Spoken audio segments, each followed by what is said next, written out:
हम खुद बसपाई थे सब लोग। हमने हमारे पिता ने मेरे पिताजी बामसेफ के मेंबर थे, टीचर थे, काशीराम साहब के अनुयायी थे। हुँ। मेरे परिवार ने जीवन भर बसपा को वोट दिया। यहाँ भी बहुत लोगों ने वोट दिया, लेकिन क्या 5 साल बीएसपी के सांसद ने कहीं जाके देखा? मान्यवर काशीराम साहब की बसपा दूसरी बसपा थी, जिसमें हर प्रदेश में एमपी एमएलए जीतते थे, हुँ। सत्ता में भागीदारी होती थी। ये जो बसपा है, ये बहन जी की बसपा है, इसमें बहुत ये बसपा में उस बसपा में बहुत परिवर्तन है। और ये आपके सामने जिस तरह वोट टूट रहा है, वोट लगातार कम हो रहा है, ये आपके सामने। भारतीय जनता पार्टी, आरएसएस, जनसंघ के लोग कभी संविधान को नहीं चाहते थे। वो जिस व्यवस्था को मानते हैं, हुँ। जातीय व्यवस्था को, जिसमें ऊंच नीच है, भेदभाव है, उसके प्रबल समर्थक रहे। जैसे गोल्डन दास हैं, बिहार में लड़ाई लड़ रहे हैं, प्रशासन की आँखों में आँख बिल्कुल आप ही की तरह हूबहू लड़ाई लड़ रहे हैं। वो आपके कह रहे हैं कि बड़े भाई हैं। तो कभी वीडियो देखी है आपने गोल्डन दास की?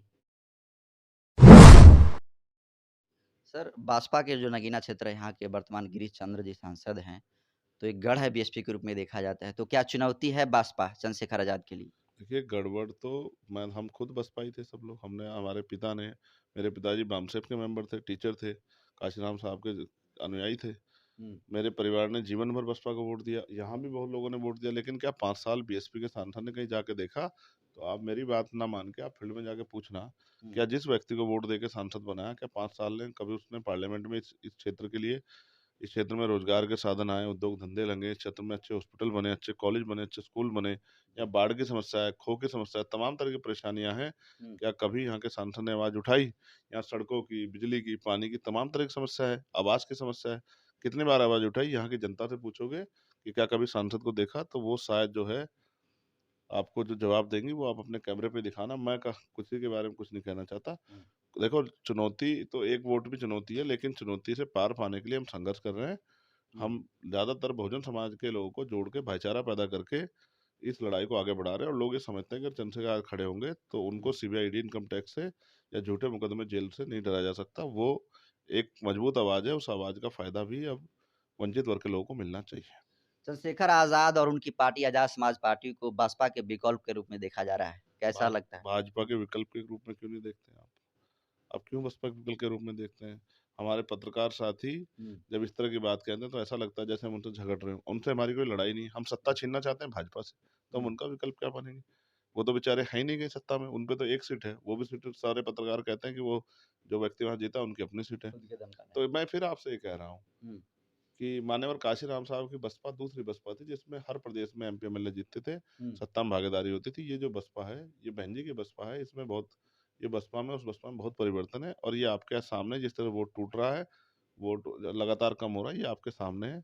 और मैं इस पे ज़्यादा कुछ नहीं कहता। आज़ाद समाज पार्टी अपना काम कर रही है। जिस दिन बहुजन समाज धीरे-धीरे जुड़ता जाएगा, तो बहुजन समाज की आवाज़ जो है आज़ाद समाज पार्टी और ब भाजपा का विकल्प बनने का काम हम लोग करेंगे। सर संविधान के बारे में अक्सर जो है लोग भाजपा के लोग हमेशा जो टिप्पणी करते रहते हैं।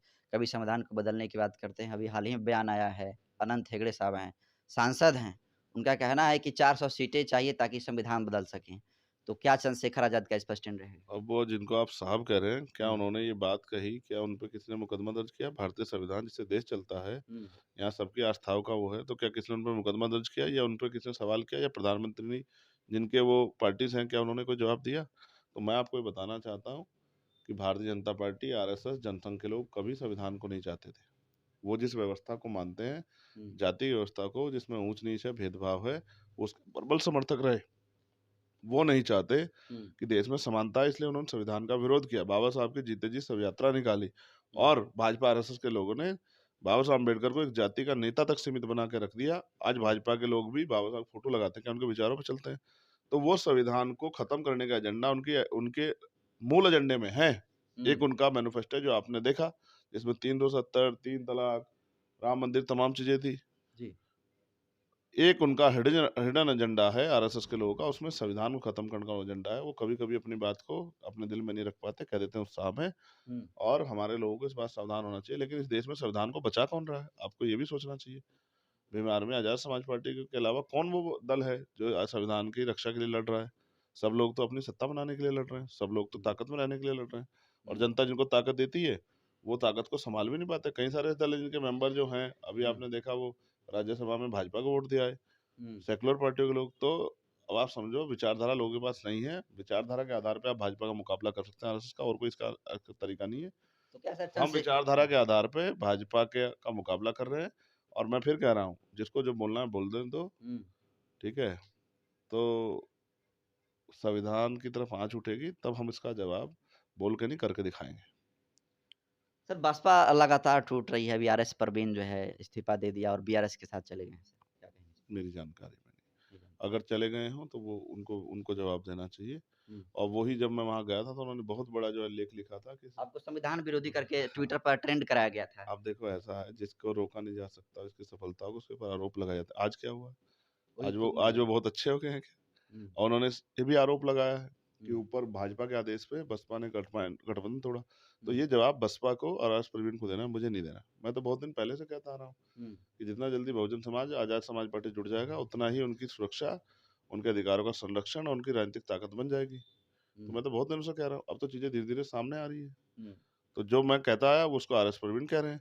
हुँ, और आरएस परवीन के लिए हुँ, जो मेरे ऊपर कह रहे थे, आज आरएस परवीन उस पे कहाँ खड़े हैं, आप खुद देख लो। हुँ। सर एक आखिरी सवाल बस करेंगे आपसे। गोल्डन दास हैं, बिहार में लड़ाई लड़ रहे हैं प्रशासन की आँखों में आँख। बिल्कुल आप ही की तरह हूबहू लड़ाई लड़ रहे हैं। वो आपके कह रहे हैं कि बड़े भाई हैं। तो कभी वीडियो देखी है आपने गोल्डन दास की? आज आप नाम ले रहे हैं, हुँ, संगठन का काम कर रहे हैं, तो मेरी उनकी तरफ से बहुत बधाई। लेकिन मैं फिर ये कहूँगा, अपने हुँ, सभी कार्यकर्ताओं को संयम और धैर्य के साथ, हुँ, शॉर्टकट से कुछ नहीं मिलता, संघर्ष करना पड़ता है। हुँ, तो अनुशासन में रह के काम करेंगे, हुँ, तो उनकी पहचान धीरे-धीरे मजबूत हो जाएगी। ज़मीन मजबूत करें, हुँ, नेता जब ज़मीन मजबूत करता है, तब वो ताकतवर होता है, हुँ, हल्ला मचाने से नहीं होता। तो मैं अपने सभी साथियों को ये आदेश करूँगा, हुँ, और मेरा निर्देश भी है, मेरा उनको जो है एक मैसेज भी है कि अनुशासन में रह के हुँ। खूब संविधान को पढ़ें और संविधान के आधार पे अपनी लड़ाई को लड़ें। तो देखिए चंद्रशेखर आज़ाद जी थे, तमाम सवालों का जवाब इन्होंने बेबाकी से दिया, इसको कैसे देखते हैं कमेंट कर दीजिए। वीडियो जनतंत्र के यूट्यूब चैनल पर देख रहे हैं, चैनल को सब्सक्राइब कर लीजिए, फेसबुक पेज पर देख रहे हैं तो पेज को फॉलो कर लीजिए। बाकी मैं नरेंद्र बसंत हूँ, कैमरे पे साथी हैं सुनील रंजन जी, बहुत-बहुत धन्यवाद।